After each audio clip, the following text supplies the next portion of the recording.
All right, what's going on, guys? Appreciate you coming to the second video. So as I promised you guys, this video I'm going to go through how I actually break down my data, how I set it up, how I organize it, how I tag it, and yeah, just pretty much how I get a data sheet and how I break it down. But before I do that, guys, I want to give you guys a little bit of an intro to DataFlick so you guys can get more of an idea of how I do what I do and how I use it. Kind of piggybacking off my first video, what I talked to you guys about was like buy boxes, right?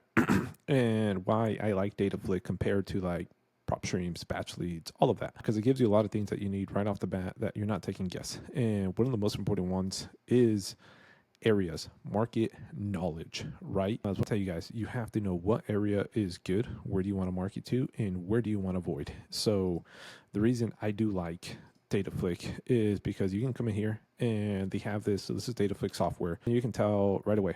You see certain zip codes that tell you, hey, look, 73110 has 82 investor transactions. Do I want to go and mail that? Probably, right? Probably. So that is why I tell you guys, like, I like DataFlick because they're able to tell you, hey, which ones are good, which ones are not. I don't know why it's not letting me zoom into the zip code. I usually show you. Maybe if we do neighborhood, it shows a little bit more. Whatever. I hope you guys kind of get the idea of it, though. So let's try the neighborhood. Nickel Hill Suburban.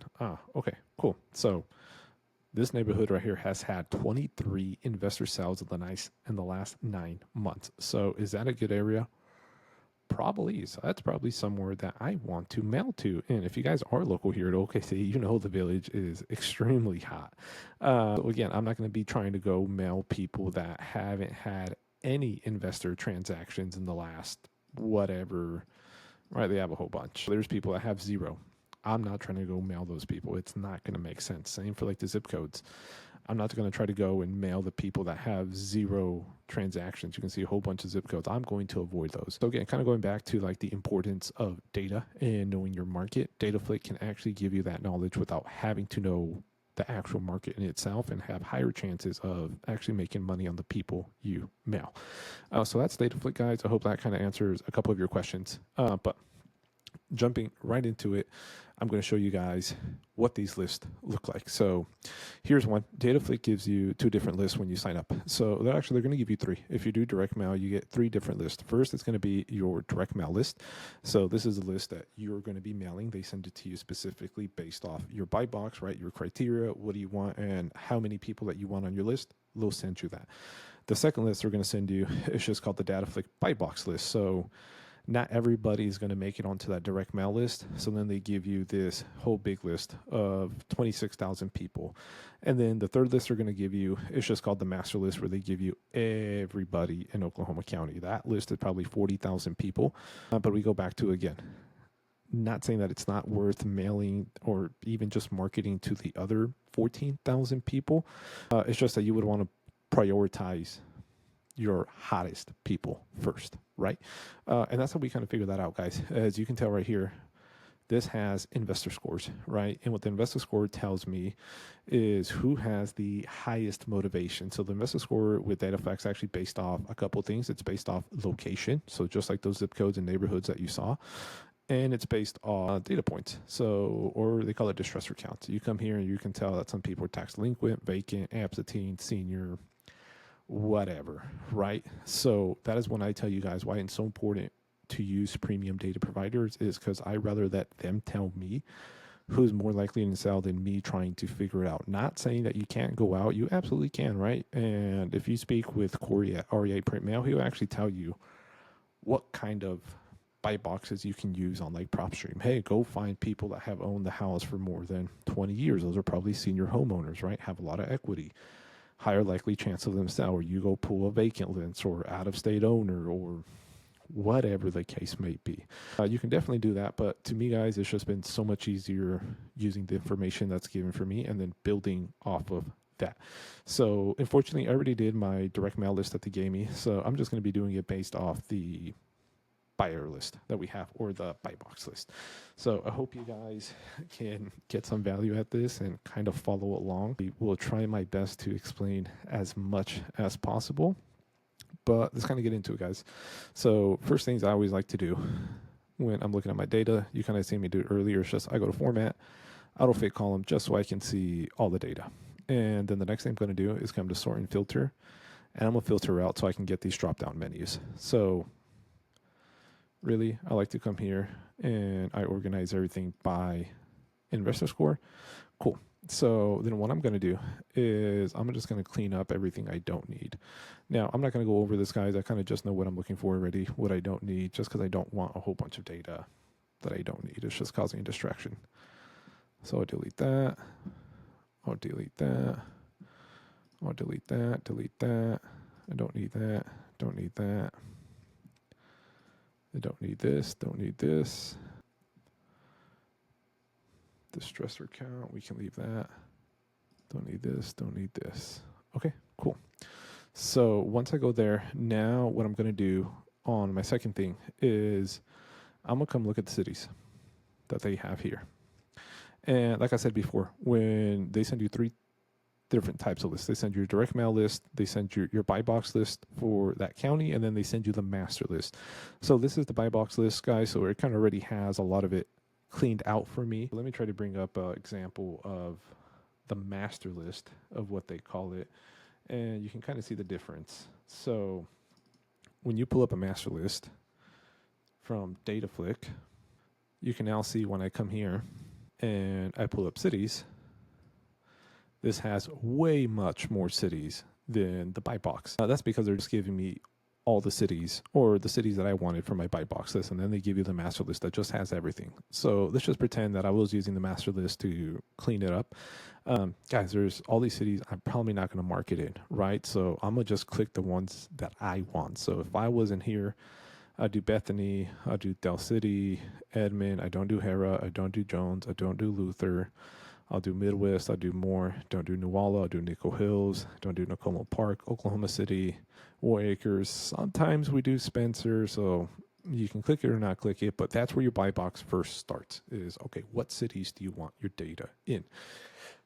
And the reason this is important is if you're using the batch leads or prop streams, right, you can do the same exact thing. You can say, I only want to go pull data in Oklahoma City and Midwest City. That's kind of up to you and your market knowledge, right? If you know your knowledge really well, then you know what cities. If you sign up with DataFlick, you can just use what they tell you based off, right? You can pick the zip codes, you can pick the neighborhoods, do whatever you want. So that's kind of like step 1 of data cleaning, guys. It's just picking the locations you want. I'm not going to go pick a location in, let's just say, for example, I get something in Hera. Not saying there isn't any investors here in Hera. It's just that the likelihood of me finding an investor quickly that's going to want it, it's probably going to be much lower. I will have a much better chance at selling a deal in Oklahoma City than I will in Hera. And a little quick tip, guys, for you guys out there, it takes the same amount of effort and work, or it's the same work, I should say, to sell a deal in Oklahoma City as it is to Hera. And it's also the same work to make $3,000 as it is to make $30,000, right? So if you're going to be putting that effort, regardless of what you do, might as well put it in the city that you're most likely to have better results at. So quick little tip I've learned, guys, it's the same amount of work to make 30 as it is to make 3. It's just the deal that you get and the buyer you find. So, okay, going back, I'm going to get rid of this master list. We're not going to be using that one. And I'm going to come into this buy boxes. So like I said, this one already has the cities that I want, so I don't really have to clean it, but that would be my step 1. I really don't filter by neighborhoods here. Property value. Okay, cool. So now I'm gonna go down. We can leave property value as it is. Equity percentage, first name, last name. Then we're gonna get into mailing address, zip code, property. So I do like to come here and just make sure there isn't anything that I don't want, like mobile homes, townhomes, single duplexes. Like, no, these are the type of homes that I'm looking for. So if there was any like that, I would unclick them, right? Delete them. I'm going to leave that alone. Leave that. Don't do nothing here. Actually, I'll delete that one. I'll delete that one. Okay, cool. So my next step I'm going to do for data in here is I'm going to come to the phone numbers, and before I actually do that, I'm going to do control find, or I'm on Mac, so it's command F. Sure, if you're on PC, it's control F. I'm going to go advanced search. And just because on REI Sift, they track numbers by mobile and not wireless. So I want to come in here and I want to replace everything that says wireless with mobile. Place all. Okay, they've made all the replacements. We hit close, and now you see all the wireless has turned into mobiles. Okay, perfect. That's step one. So then I'm going to do, and it doesn't really matter if you do ascending or descending, just click either one so all your numbers end up in a direct line, and it's not like you are getting empty spaces in between. I'm going to label where I'm getting these numbers from. So extremely important, guys. With data, you want to be able to measure everything, right? So if I'm using multiple skip trace providers, this is how I measure it. Because when I upload it into REI Sift, I can tell REI Sift where these numbers came from. So I can say, hey, this came from DataFlick. This came from batch leads. This came from answer your skip trace provider, whatever it is, right? And you can actually measure that success when you're cold calling. You can look at your connection rate and your correct numbers, and that's how you can figure out if it's good data or if it's bad data, right? If you're getting 2% correct numbers out of everybody you're calling, probably bad data. But if you're getting anywhere from 10 to 20% correct numbers, probably good data. So extremely important. You always want to tag where these numbers are coming from. So we'll go ahead and just do that for the rest of them. I'll take DataFlick right here, go down, we'll paste, descend, we'll grab this, we'll go down, and we're just going to do this for all of them. And a little insight, guys, on REI Sift, this is called phone tags. I don't care about changing it up because as long as you know what the headline is, it doesn't have to match up directly. You just have to know what the data goes into. Email, distresser is core. Okay, cool. So we pretty much have it cleaned up. The last thing we need to do is now organize this data into different lists and tags. And reason being is you want to be able to categorize this in REI Sift into different types of chunks. So if you were wanting to do very niche data, you know how to go find them based off of, hey, I want to go call my tax delinquents. Okay, so then you're going to have a tax delinquent list, and you'll see that more in my next video. But actually what I do here, guys, is I utilize ChatGPT to give me formulas. So example, I come here and I already have a formula, but let me just make sure I have the right one. So it's AQ. Actually, let me clean this up real quick. So court order, notice of death, notice is recently delinquent. Okay, tax, probate, pre-probate, divorce, bankruptcy, inherited, other liens, judgment, out of state, federal, is eviction. I don't care about that. Vacant, short-term loan, absentee owner, out of state, senior, low income. Don't really care about bad credit. I don't really care about free and clear either. Is it a state sale? I don't really care. Don't really care about high equity. I don't care about criminal felony.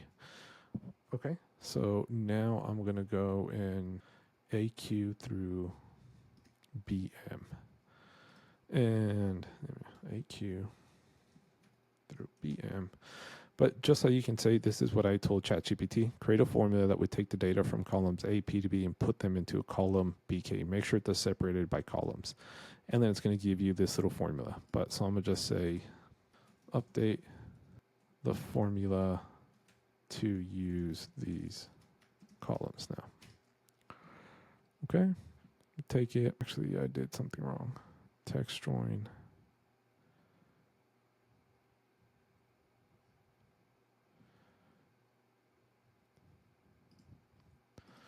So actually, what I'm going to do, 2, why does this say 2?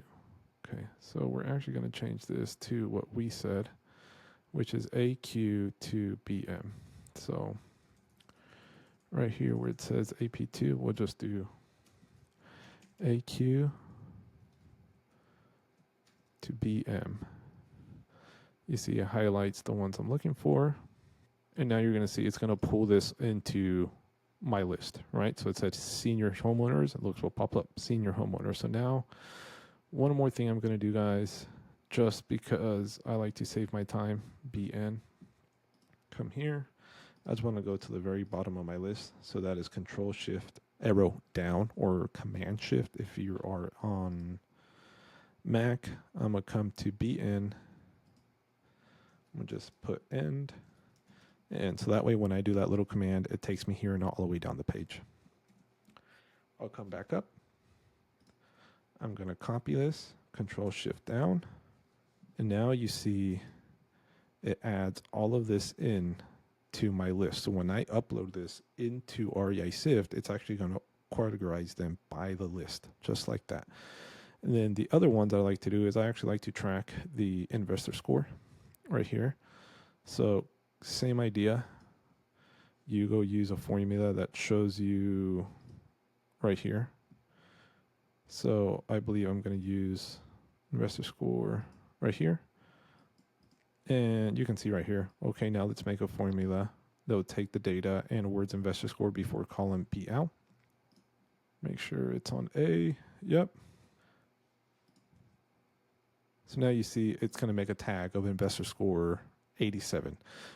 This is super important, guys. When you guys have success and you actually have closings, you can go back and review, okay, hey, where is my data actually coming from, right? What list did it come from and what investor score? The same thing, I'll do Control Copy, Control Shift down, paste, and now you see that it pasted all of my investor scores into one column.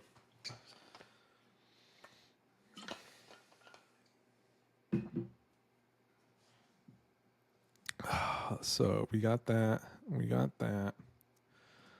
All this looks to be pretty much done, ready to go. Investor scores list. Just to make sure you have them organized again, you can come hit descending. You can see that it's going to start at the top, investor score 99, investor score 99. So it worked. 99 is going to go all the way down to the bottom. Let's see, and the lowest number on this one, guys, is 50. So that other big one, the master list, probably has down to 30.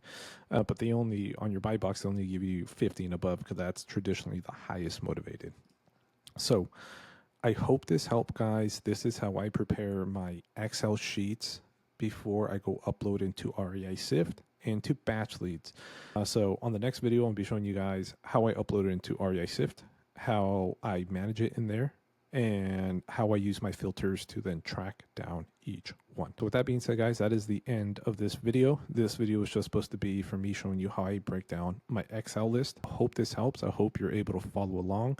If it doesn't, again, just let me know down below. I'll try to explain or answer any questions you guys have, but I'll see you on the next one. Peace.